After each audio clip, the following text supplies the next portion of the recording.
Hi busy hands, welcome to lesson 2 of our Simplified Quilted pot mat. And in this lesson we will begin sewing, and what we're going to do is using the running stitches which are all throughout, which is the basic stitch for quilting. So what I have here is a string. I'm using a black string so you can see it clearer, and I've tied a knot at the end. And what you should do, I would recommend, is to put it face side up, and you place it in such a way that you would want your pieces to be matched, and then you bring them all together on one end. And this you would have already drawn yesterday, and we can begin sewing here. So I would do the first stitch right at the corner. I'll start this right at the corner, and I will just do a quick running stitch here. You can do it one stitch at a time, or you can actually do it continuously, which is what I'm going to do now, so I can do this a little bit faster for you. And it's quite fun, it's quite easy. And this one will just go on right to the end on the other end. And I'll just show this to you. So remember, the reason why we drew the lines yesterday was because we wanted a 1/4 inch border as exact as we can, so that when the pieces match, we will get nice pointy ends. So now what I will do is I will reach it right to the very corner. Oops! And this has to happen when you're trying to do a video, but it's okay. I will just pull that in again. So I will go right to the corner. Again, it's corner to corner if you could, to secure it in place, and you just do this 1, 2, 3, right, and to secure it one more time right at the corner, 1, 2, 3. Yes, and then we can snip this off a little bit away from the end, and now we have one piece done.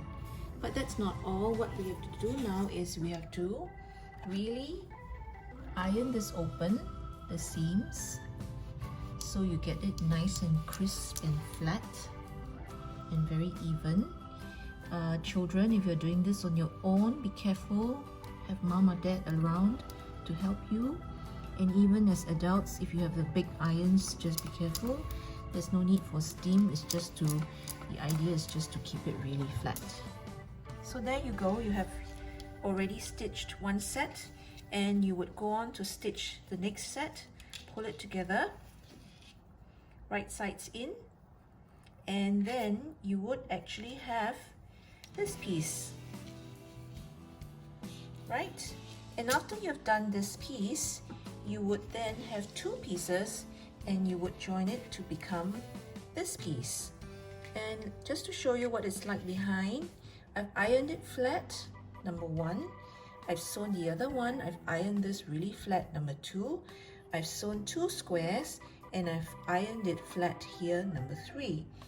And the next thing is,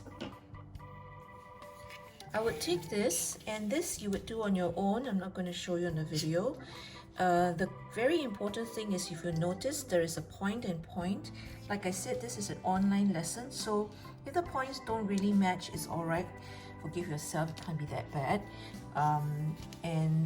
What you do is you join these two pieces, you take some pins, and you try to make sure that the ends meet, the corners, the lines meet very well.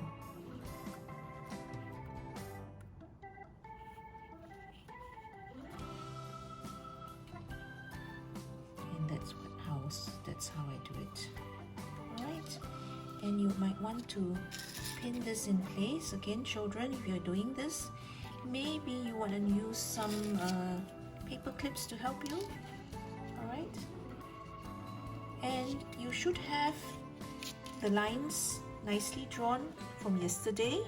And what you do now is you continue to do a running stitch all the way through, and when that's done, I will see you again in the next lesson, and that's where we move on to our batting.